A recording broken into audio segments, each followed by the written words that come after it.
Halo, apa kabar? Video ini akan membahas salah satu unsur multimedia, yaitu teks. Dan pada video selanjutnya kita akan membahas tentang unsur yang lain, yaitu gambar pada multimedia. Teks adalah bentuk dasar dari komunikasi tertulis. Kalau di dalam multimedia, penggunaan teks ini biasanya digunakan untuk menjelaskan fungsi aplikasi yang berbeda. Misalkan untuk menjelaskan aturan atau chat, deskripsi karakter, dan lain hal. Kemudian dipakai juga untuk navigasi melalui aplikasi ya, difasilitasi itu dengan menggunakan teks. Dan teks juga bisa memberikan informasi mengenai aplikasi. Pada teks ada sebuah istilah yang namanya tipografi. Tipografi ini merupakan representasi grafis dari huruf, angka, dan juga karakter khusus yang bervariasi menurut jenis ukuran dan gayanya. Beberapa efek yang bisa digunakan dalam tipografi ini biasanya berguna untuk menarik perhatian dari pembaca. Misalkan kalau kita lihat ya, di sebelah kanan ada contoh. Untuk biasanya kalau mempertegas sesuatu kita pakai uppercase. Kalau yang biasa itu namanya lowercase ya, atau huruf kecil semua. Kemudian ada bold, italic, underline. Ini seringkali juga dipakai untuk meng-highlight suatu teks. Kemudian ada juga superscript dan subscript. Kalau superscript itu biasanya digunakan misalkan untuk tulisan X kuadrat. Nah, tanda kuadratnya itu huruf yang ada kecil di atas itu superscript. Kebalikannya subscript itu huruf kecil yang ada di bawah. Ya, misalnya oksigen itu kan O2 kecil di bawah. Seperti itu penggunaannya. Kemudian emboss. Emboss ini jadi tulisan terlihat seperti timbul. Atau shadow ini berarti teksnya memiliki bayangan. Kemudian juga ada color, berarti teksnya memiliki warna. Kemudian juga ada strike through, ini biasanya untuk menunjukkan kalau sebuah teks yang dicoret. Ada juga yang namanya font. Font ini adalah kumpulan karakter dengan ukuran tunggal dan gaya milik keluarga jenis huruf atau tipografi tadi. Bahasa Inggrisnya tipografi itu ada typeface.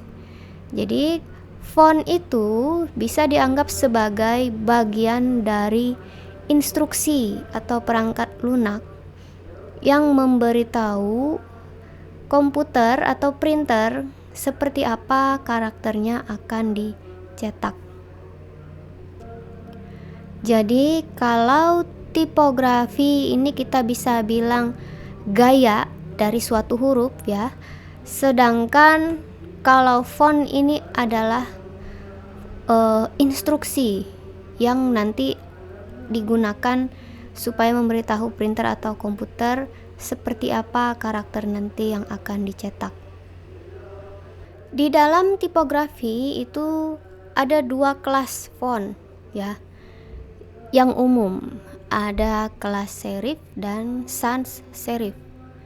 Serif ini berasal dari istilah ini. Jadi itu serif itu bisa dibilang ekor ya, atau sayap.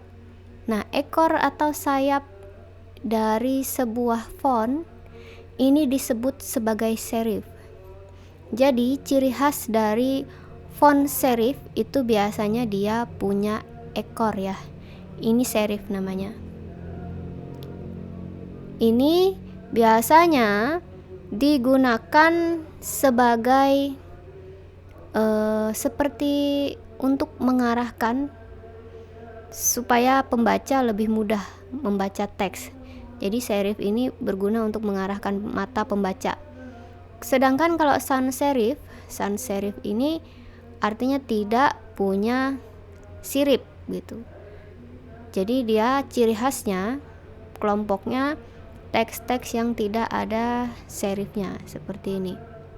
Untuk serif biasanya ini digunakan pada dokumen-dokumen atau layar yang punya teks dalam jumlah besar, karena serifnya ini membantu mengarahkan mata pembaca sepanjang teks. Sedangkan sans serif biasanya sering digunakan untuk tampilan komputer karena lebih mudah. Contohnya kalau HP ya, itu lebih mudah kita lihat dalam bentuk sans serif karena kontrasnya lebih tajam. Ini contoh dari font serif. Biasanya digunakan untuk dokumen. Karakternya kalau menggunakan teks serif itu tradisional, serius, korporat, ya, respectable dan klasik.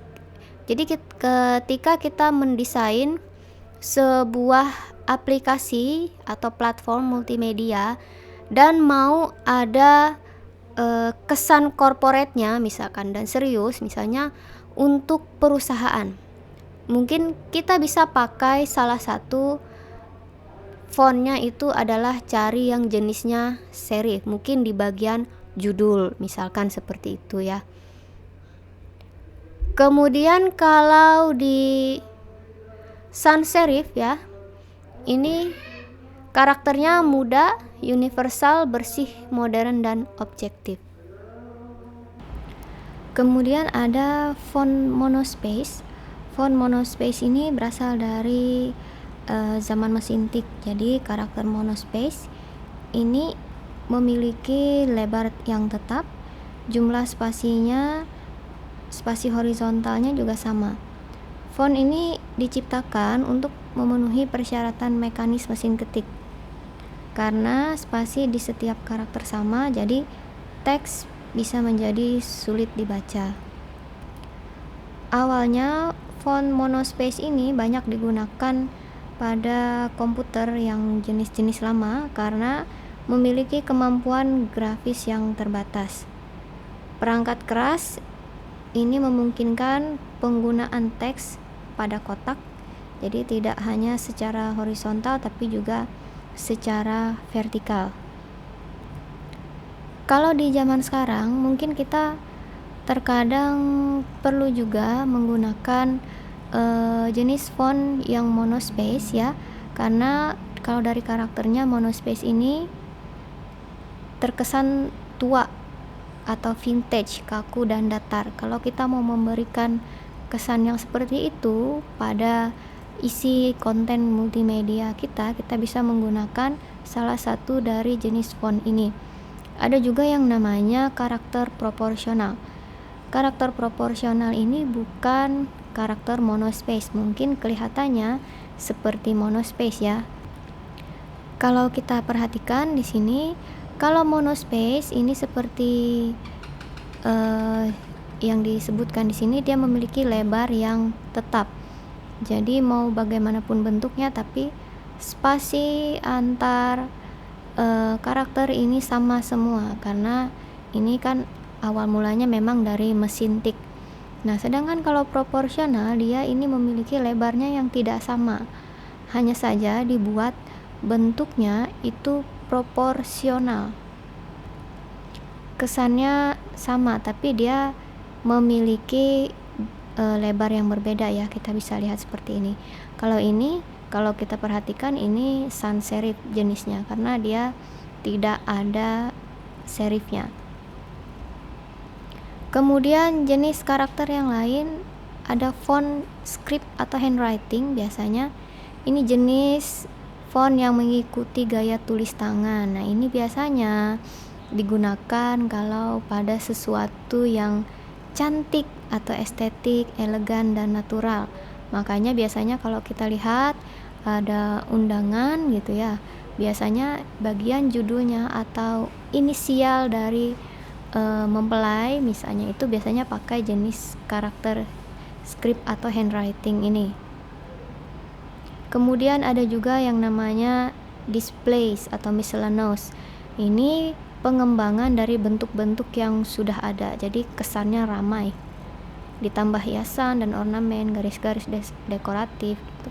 Karakternya itu stylish, fun dan juga non formal. Misalnya biasanya untuk kalau untuk anak-anak gitu ya, untuk sebuah judul, tapi ini tidak bisa digunakan kalau jadi font paragraf, karena ini biasanya hanya untuk judul atau cuma untuk inisial atau satu huruf saja gitu, atau untuk menunjukkan merek tertentu kayak misalkan Disney itu mereka bahkan membuat font sendiri yang tidak boleh digunakan oleh orang lain atau organisasi lain, hanya boleh digunakan di dalam perusahaan Disney itu sendiri penggunaannya ya.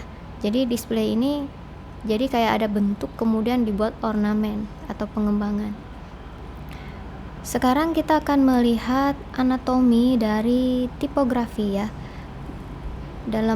Biasanya ini diperlukan kalau membuat sebuah tipografi font baru gitu.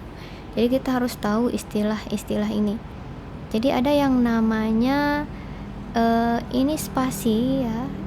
Ini spasi dari setiap huruf yang ada di antara huruf-huruf. Kemudian ada yang namanya cap. Cap ini yang bagian atas. Jadi garis atas yang paling tinggi, biasanya paling tinggi itu di huruf kapital atau beberapa huruf kecil ya, misalnya huruf F. Nah ini tingginya setinggi cap. Kemudian height ini tinggi, kita bisa bilang tinggi rata-ratanya gitu ya. Nah jadi height ini tinggi rata-ratanya, jadi segini. Biasanya kalau huruf kecil rata-rata gitu tingginya segini, kecuali untuk beberapa seperti yang huruf F ini dia setinggi cap, ada kepalanya gitu ya. Kemudian ini X height. Nah kemudian ini serif ya, ini sudah tahu. Selanjutnya baseline itu garis bawah, garis base-nya, namanya juga baseline ya. Jadi tempat font itu diletakkan itu garisnya di baseline. Kemudian stem ini kita bisa bilang bagian tengahnya gitu ya. Kemudian stroke itu ya semua garis dari font itu. Stroke itu kalau bahasa di Indonesia kan itu goresannya gitu. Kemudian descender. Nah descender ini ini bagian bawahnya biasanya huruf Y, huruf P, huruf Q itu ada descendernya. Sedangkan kalau kayak huruf F ini tingginya setinggi cap ya.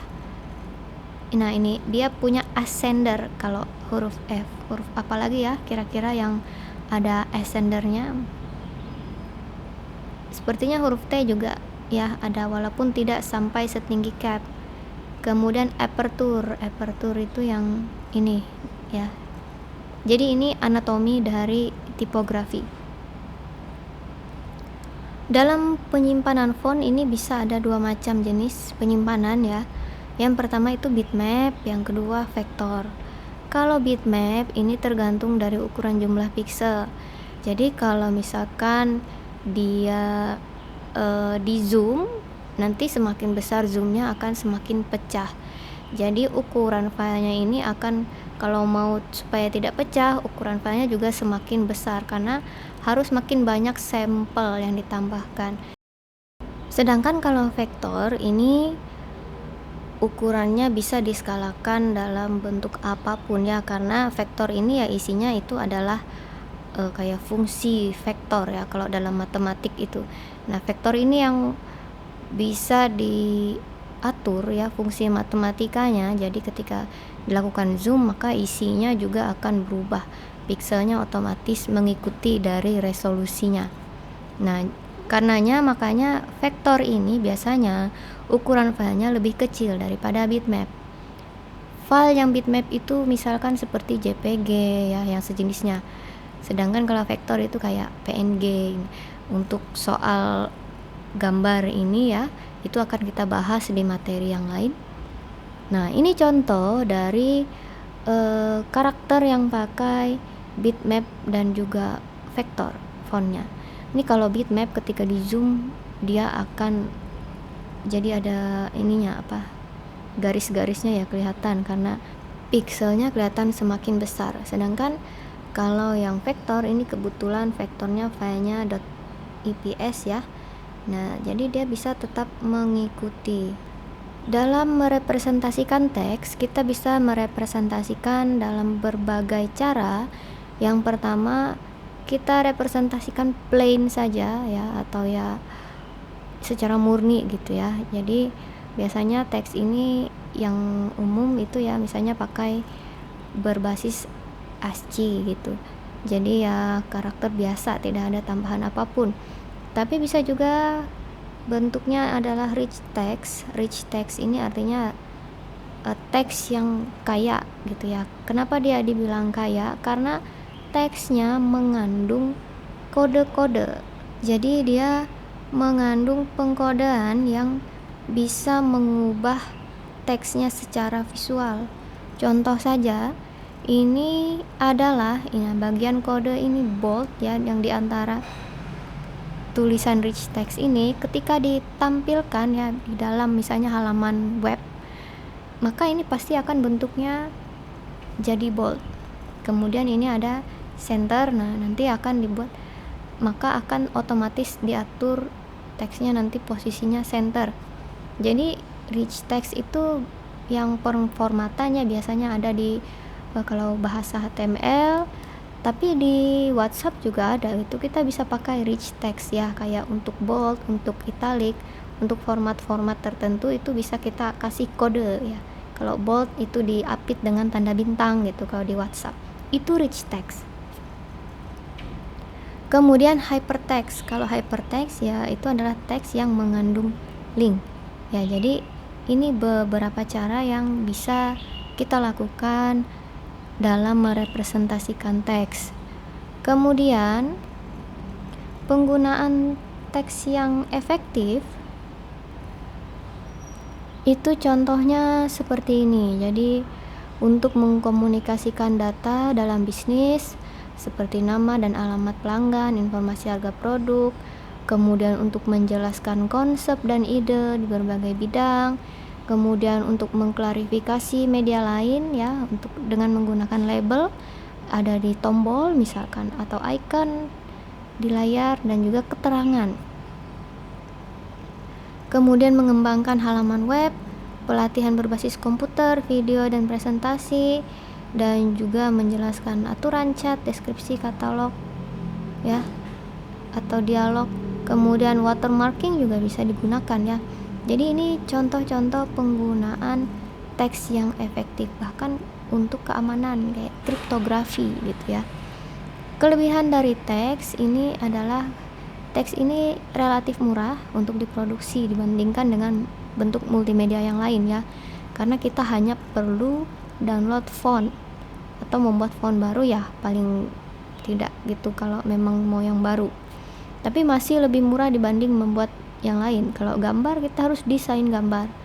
Kalau animasi apalagi lebih rumit lagi desainnya. Video, musik itu harus diproduksi dulu. Jadi lebih murah dibandingkan dengan bentuk multimedia yang lain. Dan juga bisa menyajikan ide-ide abstrak secara efektif. Jadi kalau perlu penjelasan yang panjang, maka pakai teks. Bisa digunakan bersamaan juga dengan media yang lain untuk klarifikasi yang lebih besar gitu, untuk penjelasan yang lebih jelas gitu ya, memberikan kerahasiaan yang besar daripada media lain, karena teks ini bisa dienkripsi dan didekripsi dengan mudah.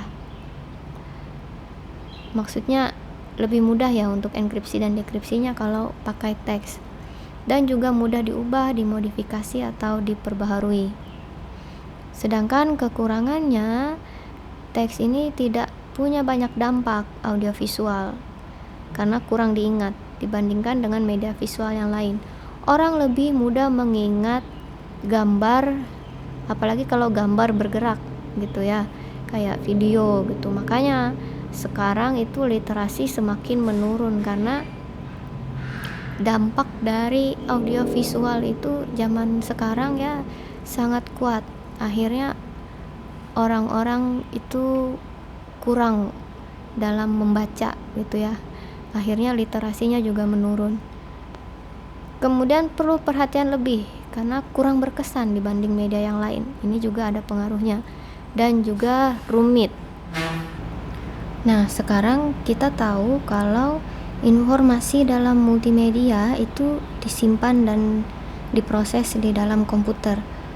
Untuk teks, string karakter itu akan diinput dengan menggunakan keyboard. Setiap karakter ya itu diwakili oleh kombinasi unik. Kombinasinya dari sejumlah bit tetap, ini disebut sebagai code word. Jadi yang bit-bit ini disebut sebagai code word. Code word ini berbeda ya, berbeda sesuai dengan standarnya masing-masing. Misalkan ini tabel code word untuk standar ASCII atau ASCII. Jadi kalau di dalam ASCII, setiap karakter itu diwakili oleh 7 bit code word. 7 bit ini kombinasi dari kolom dan baris. Jadi misalkan untuk huruf M besar itu kodenya berarti kita ambil dari sini ya. M itu 100 1101. Jadi kalau kita gabungkan dari kolom dan baris itu hasilnya adalah ini 1001101 untuk huruf M besar. Dan juga di dalam kode ASCII ini juga ada beberapa. Ini kalau kita lihat kode-kode ini adalah kode-kode kontrol. Misalkan kalau kita mau tekan tombol backspace ya, backspace itu kodenya ini BS. Sedangkan kalau del itu kodenya ini 11111. Itu kode untuk del. Ada pengkodean lain untuk karakter itu namanya Unicode. Kalau Unicode ini dia berasal dari kata universal ya. Jadi kalau di Unicode ini kumpulan karakter universal yang mendefinisikan semua karakter yang diperlukan untuk menulis. Jadi Unicode ini biasanya dia menggunakan ini arsitektur 16 bit ya untuk teks multibahasa dan juga pengkodean karakter. Biasanya kalau kita butuh beberapa karakter yang tidak umum itu pakai kode karakter Unicode, dan ini kodenya itu biasanya ada di bawah. Ini contoh karakter maps yang ada di Word ya, yang punya Microsoft. Nah, Unicode ini sudah banyak menerjemahkan atau mengkodekan beberapa banyak macam karakter bahasa ya, karena ada karakter-karakter misalkan aksara. Untuk aksara Jawa itu kan tidak umum, atau aksara untuk karakter-karakter bahasa Arab. Nah, itu biasanya dikodekan oleh Unicode. Jadi kalau kita mau menggunakan karakter tertentu, kita bisa mengambil dari Unicode ini untuk digunakan ya, supaya bisa. Unicode ini memberikan nomor-nomor unik untuk setiap karakter, terlepas dari platformnya, programnya, atau bahasanya. Jadi makanya dia bisa digunakan di platform yang manapun seperti itu. Selanjutnya, karakter juga digunakan dalam enkripsi dan juga dekripsi. Kalau enkripsi ini proses penyandian teks ya, yang biasa disebut teks biasa atau plain text, ke dalam bentuk yang tidak dipahami oleh orang yang tidak berwenang. Jadi pengirim bisa mengirimkan data bentuk teks ya melalui jaringan. Nanti datanya dienkripsi menjadi ciphertext. Nah, sedangkan kalau dekripsi itu proses kebalikannya. Jadi teks yang bentuknya sudah terenkripsi tadi itu akan dikembalikan lagi supaya bisa dibaca oleh penerimanya. Kemudian ada juga emot icon dan emoji ya. Emot icon dan emoji ini fitur baru dalam pesan teks ya, karena perkembangan internet jadi orang menggunakan emot icon dan emoji untuk menyampaikan perasaan seperti itu atau makna tertentu yang berhubungan dengan bahasa tubuh atau nada bicara misalnya, seperti itu yang sulit dijelaskan dalam teks biasa. Kalau emot icon atau icon emosional ini adalah tanda baca huruf angka yang digunakan untuk membuat icon bergambar yang umumnya menampilkan emosi atau sentimen. Jadi sebenarnya sebelumnya ada dijelaskan ya, kalau emot icon ini sebenarnya yang dikirimkan itu adalah kombinasi ini tadi, kombinasi karakter, kemudian dikirimkan nanti dari kombinasi karakter ini seperti kita bisa bilang diterjemahkan menjadi icon bergambar yang sudah tersimpan di dalam platform masing-masing, kayak misalkan di aplikasi Instagram gitu ya, atau di aplikasi perpesanan kayak WhatsApp. Sedangkan kalau emoji ini diciptakan ya, ini emoji berasal dari bahasa Jepang. Emotion ya, dari kata emotion, dan moji itu artinya karakter, jadi karakter emosi diciptakan oleh orang Jepang di tahun 1999. Kalau emoji ini piktograf wajah, objek, dan simbol. Perangkat seluler biasanya memiliki ukuran layar yang kecil ya, lebih kecil daripada kalau di layar komputer ya. Jadi tampilan teks dan interaksi dengan konten yang berbentuk teks itu menjadi sulit. Oleh karena itu, teks itu biasanya bukan biasanya ya, tapi memang harus diatur supaya bisa mengalir di scroll. Jadi pembaca bisa menggulir ke atas bawah seperti itu. Jadi ada yang namanya reflow ya. Teks di perangkat seluler ini harus dibuat bisa reflow sehingga pembaca bisa menggulir ke bawah bukan ke samping. Reflow teks ini memungkinkan perubahan ukuran font sehingga membuat membaca menjadi lebih mudah bagi pengguna untuk menyesuaikan penglihatan matanya. Semua e-book reader ya, kayak seperti Kindle Reader yang berbasis Amazon atau ponsel dan tablet yang sudah ada kemampuan internetnya itu mendukung teks biasa dan HTML ini biasanya bisa mengalir atau melakukan reflow tanpa ada tambahan fitur khusus. Tapi kalau untuk pembaca PDF atau PDF reader itu tidak memungkinkan reflow supaya mencegah penyalinan teks. Biasanya kalau format PDF ini mengizinkan reflow kalau sudah diatur untuk bisa di reflow dan ada fiturnya gitu.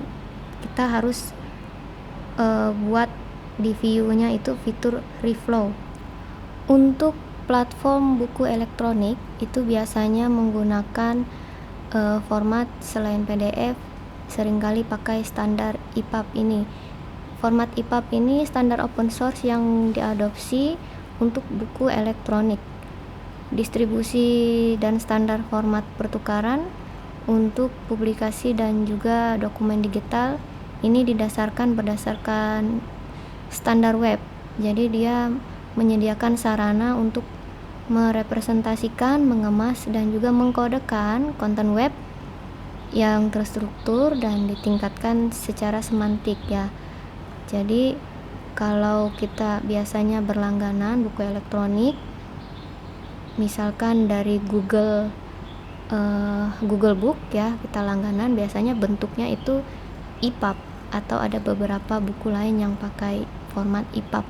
Kalau PDF itu masih bisa, terkadang kalau tidak diproteksi ya, masih bisa di-copy filenya, tapi kalau EPUB ini benar-benar seperti kita membaca buku tapi secara elektronik. Makanya ini dipakai secara luas untuk kalau orang jual beli buku elektronik. Nah, ini ada beberapa artikel tambahan yang bisa dibaca. yang berhubungan dengan desain tipografi. Jadi sekian materi tentang teks dalam multimedia, dan selanjutnya pada video selanjutnya akan dibahas tentang gambar pada multimedia.